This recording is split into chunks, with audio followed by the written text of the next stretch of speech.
Olá pessoal, sejam todos bem-vindos a mais uma aula de Geografia. Sou a professora Marluce Furtado. Tema da nossa aula de hoje, população, características e fluxos migratórios. Aula super importante e nós vamos começar a nossa aula vendo quais são os objetivos. Os objetivos da nossa aula de hoje são identificar os fatores responsáveis pela distribuição populacional no mundo, compreender o processo migratório, suas causas e consequências, compreender as teorias demográficas dentro do contexto histórico e econômico que foram elaboradas. Então, pessoal, nossa aula de hoje vai falar sobre distribuição populacional no mundo e algumas características do processo de migração e também algumas teorias demográficas. Mas antes de começarmos sobre esse assunto, gostaria que vocês observassem o slide a seguir com um mapa mundo. Vamos lá? Olha bem, pessoal, esse mapa ele mostra a distribuição da população mundial. Você está observando que ele é composto por cores diferentes? Essas cores mais escuras que você observa são as áreas de maior densidade demográfica. E as áreas mais claras são as áreas com menor densidade demográfica. Vamos observar aí primeiro essas áreas de maior densidade demográfica. São aquelas regiões que têm até de 0 a 20 habitantes por quilômetro quadrado ou mais. Então, vamos observar quais são essas regiões. A Europa, observa aí que boa parte da Europa está aí com uma coloração mais forte, mostrando uma intensa densidade demográfica. Então, aqui outra região, nós vamos observar a região do leste da América do Norte, pegando aí a região dos Estados Unidos e Canadá e também a região do leste asiático, pegar aí a região da Índia, o litoral da China e Japão. Então, uma pergunta que eu te faço é a seguinte: o que levou essa população a se concentrar nessa região? Vamos responder essa questão daqui a pouco, mas é importante você começar a já pensar nas causas que levaram a essa concentração demográfica. Então, pessoal, vamos ver agora as áreas de baixa densidade demográfica. Observa, por exemplo, a região aí do norte da América, a região onde está aí o Canadá, o Alasca, é uma região extremamente fria. Por isso, há uma dificuldade natural de concentração de pessoas nessa região. Outra região também com baixa densidade demográfica é a região norte da América do Sul.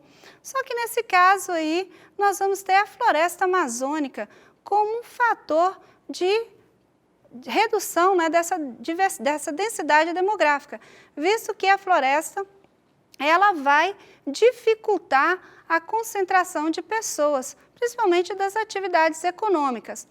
A região norte do continente africano, uma região onde se localiza o deserto do Saara, uma região extremamente quente e que tem aí uma baixa densidade demográfica, assim como nós temos também o deserto australiano, que devido à sua temperatura e às suas características físicas, também tem baixa densidade demográfica. O que vocês acham que essa região tem em comum para ter uma baixa densidade demográfica? Que fatores vão fazer com que as pessoas se concentram nessa região? Vamos voltar ao slide? Então, nesse primeiro aí, nós vamos observar aspectos naturais. Nas regiões norte do continente americano, uma área extremamente fria. Na região norte da África, uma região extremamente quente, um deserto. A mesma coisa na área da Austrália. E no Brasil, uma floresta. Vem comigo, pessoal, floresta amazônica, sua exuberância, sua densidade de árvores impedem, claro, a densidade populacional. Então, poderíamos dizer inicialmente que a distribuição da população leva em consideração fatores naturais? Sim, mas a concentração geralmente também pode ser caracterizada por fatores econômicos. Esses fatores econômicos, né, é que vão meio que definir as áreas de atração. Bom, mas eu falei bastante sobre densidade populacional, né? Densidade demográfica. Você sabe o que é densidade demográfica? Não? Então, se você não sabe, presta atenção no slide a seguir. Bom, densidade demográfica é o total de habitantes de uma determinada região dividida pela sua área. Vamos ver um exemplo aqui? Uma região de 300 mil quilômetros quadrados tem 1 milhão de habitantes. Então, vou pegar esse 1 milhão de habitantes, vou dividir pela área e vou ter uma densidade de 3,33 habitantes por quilômetro quadrado. Vem comigo, pessoal. Então, quando nós falamos que uma região tem uma densidade aí de 10 pessoas, 10 habitantes por quilômetro quadrado, eu não quero dizer que no quilômetro quadrado esteja exatamente 10 pessoas. Mas se eu pegar o total da população e dividir pela área, eu vou ter uma concentração maior de pessoas dentro daquele espaço. Tá? Isso nós temos que tomar cuidado de não pensar que esse é um número absoluto de população. Aí falar assim, densidade significa que o país ou a região tem uma população muito grande. Não, às vezes ele pode ter uma população até pequena, mas a área é pequena. Então, na hora de dividir, você tem uma densidade maior. Então, densidade demográfica é a divisão entre a população pela área. Tá? Guarda esse ponto aí que ele é importante. Então, pessoal, quando nós falamos, né, dessa densidade demográfica, é o que atrai as pessoas de uma região para outra. Então, nós vamos falar de fatores de repulsão e de fatores de atração. Segue o slide para a gente entender um pouquinho melhor essa situação. Veja bem, o que seriam fatores de repulsão? O desemprego, baixos salários, conflitos ou catástrofes naturais. Vem comigo, pessoal. Veja bem, quando nós falamos de desemprego, são pessoas que não têm serviço algum. Quando falamos em baixos salários, ela tem até alguma renda, mas às vezes ela não é suficiente para se manter. Quando nós falamos em conflito, nós abrimos um leque de possibilidades de conflito, desde aqueles conflitos civis, políticos e até aqueles conflitos existentes em áreas de periferia, quando você tem aí o domínio, né, do poder paralelo, geralmente, né, pelo tráfico, que tem o domínio dessas regiões. E catástrofes naturais que podem ser furacões, podem ser terremotos, podem ser vulcões, podem ser inundações, podem ser qualquer catástrofes naturais. Porém, é claro que o fator econômico ele vai predominar nesses fatores de repulsão. Bom, se as pessoas estão sendo expulsas de uma região, é claro que tem uma outra região que a atrai. Quais são elas? Vamos observar então no slide. Fatores de atração: trabalho, maiores salários e segurança. Então, o trabalho, claro, ser para aquele grupo de pessoas que está desempregada. E também, né, maiores salários, aquelas pessoas que têm um trabalho, mas a renda não é suficiente. E a questão da segurança. Claro que hoje nós vamos ver que muitas pessoas migram de uma região para outra para poder ter mais segurança. Vamos continuar o slide? Então, o movimento ele pode ser classificado como voluntário, forçado ou controlado. Vem comigo, pessoal. O que seria um movimento voluntário? Aquele que eu faço por escolha. Eu escolho sair de uma região e ir para outra. Ele pode ser forçado, quando a pessoa não quer sair, mas ela se vê forçada a sair de uma região para outra. Por exemplo, uma região em conflito, muitas pessoas se veem obrigadas, forçadas a sair da sua região. Nós temos muito desses casos no mundo atualmente de pessoas que migram forçadas porque não oferece mais condições, né, principalmente devido ao conflito desses países, para manter essas pessoas com segurança. E existe também um movimento controlado. Esse movimento controlado geralmente é feito pelo governo. Vamos citar aí, por exemplo, né, alguns países, eles barram a entrada de pessoas, mas tem países que também barram a saída, ou seja, né, ele não libera o fluxo de pessoas entre as regiões. Então, acaba o governo controlando esse processo migratório. Bom, falando de processo migratório, deixa eu te fazer uma pergunta. Você sabe o que é emigração e imigração? Já ouvi muita gente falar que confunde o que é processo de emigração e imigração. Então, deixa eu te dar uma dica. Vamos lá. Vamos fazer uma dica do AEI. O que é o AEI? Olha bem, processo de emigração é de saída. O E vem primeiro. Então, nesse caso, a pessoa sai. Imigração, o I. Então, o I vem depois do E. Ou seja, eu só chego num lugar depois que eu saí. Então, o processo migratório é movimento populacional, é movimento de pessoas. A emigração é quando essa pessoa sai de uma determinada região. Imigração é quando ela chega em uma determinada região. Então, a pessoa ela pode ser um emigrante para o local que ela está saindo e um imigrante para o local em que ela está chegando. O processo migratório no mundo ele é muito intenso, principalmente depois da evolução dos meios de transporte que possibilitou as pessoas irem de uma região para outra com mais fluidez, ou seja, com mais facilidade. Vamos observar no slide a seguir os principais fluxos de migrações mundiais. Então, pegamos aí uma imagem do processo migratório, do fluxo migratório, no final do século XX e início do século XXI.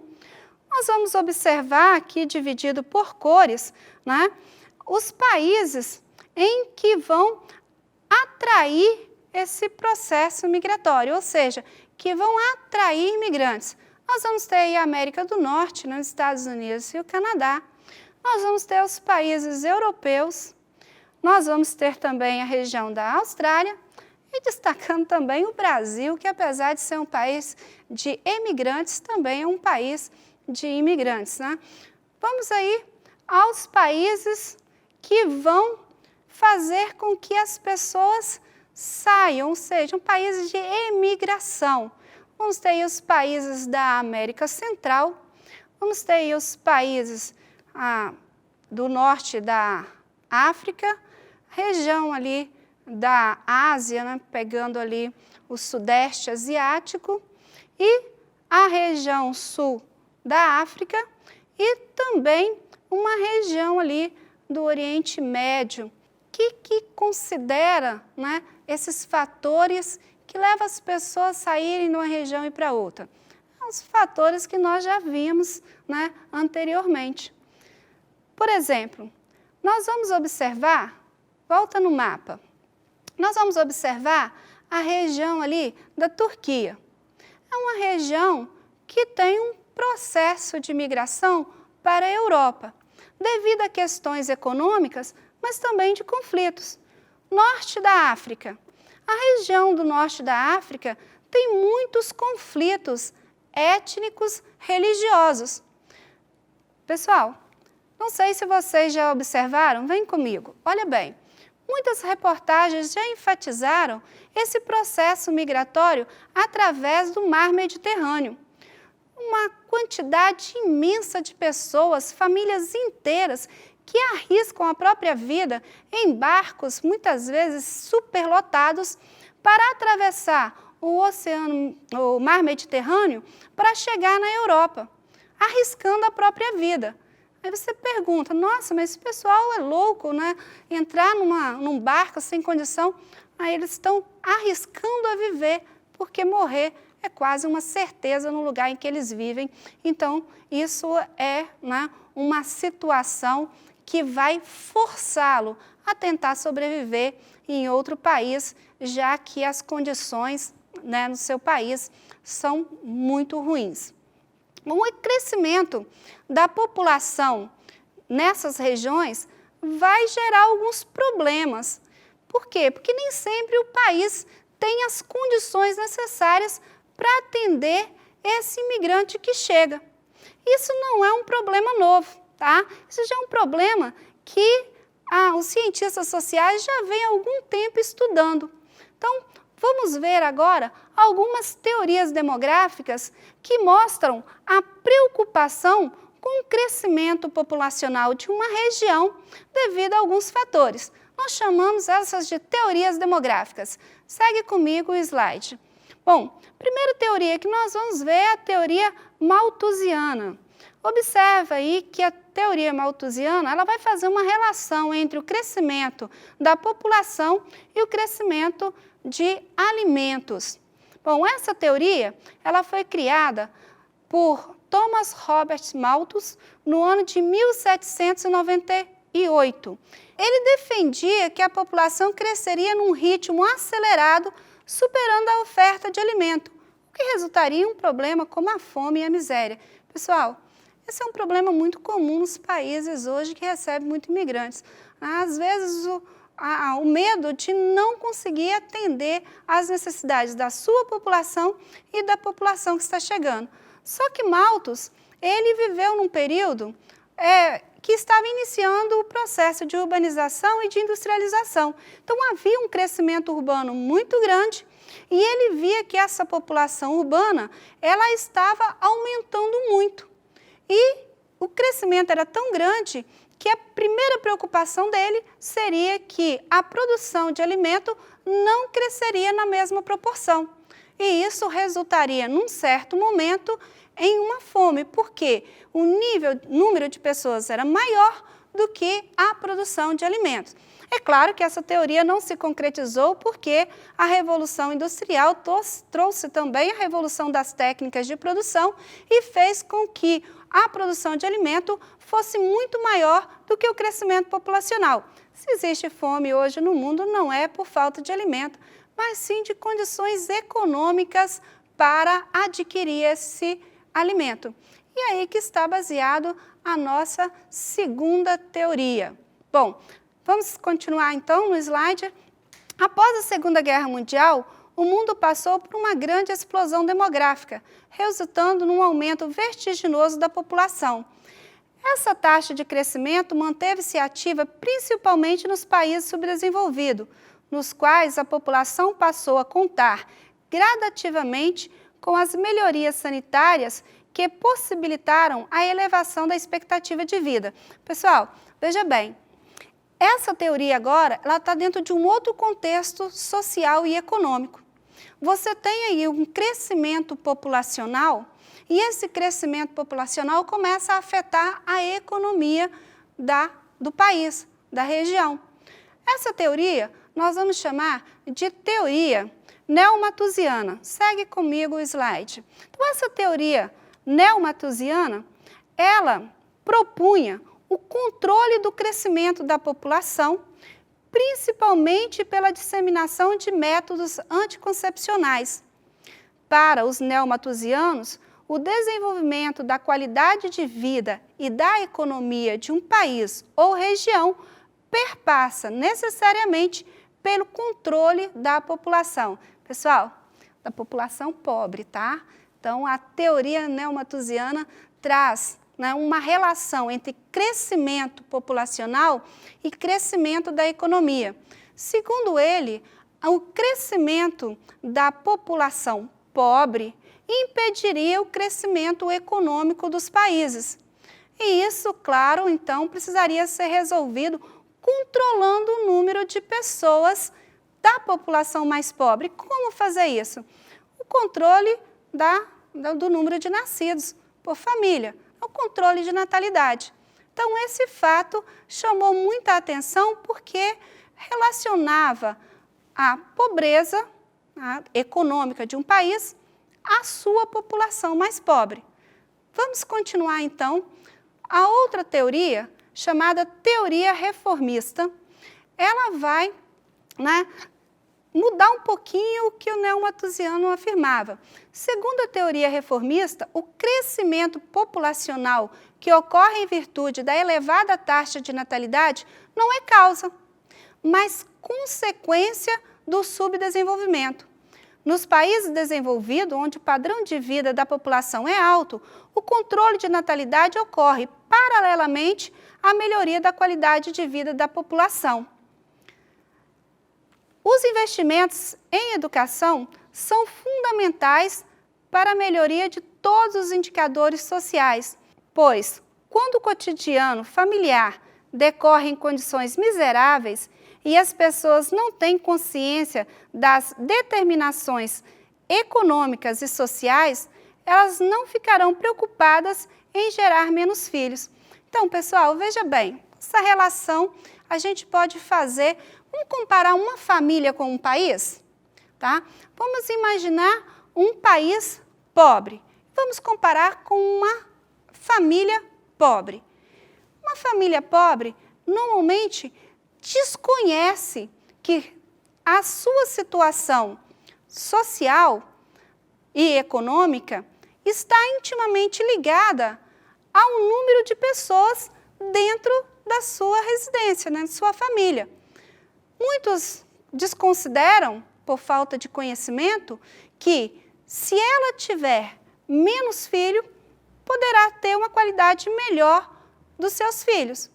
Então, a mesma coisa em relação a um país. Um país pequeno, ou com uma população reduzida, terá mais condições de cuidar dessa sua população do que os países que têm aí uma população extremamente, né, densa. Por quê? Porque as necessidades de trabalhar, cuidar dessa população é muito maior.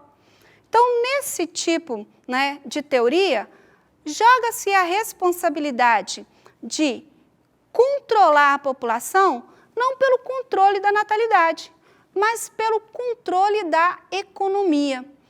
Considerando que, se uma família tem condições econômicas favoráveis, ela automaticamente terá menos filho, porque terá maior conhecimento.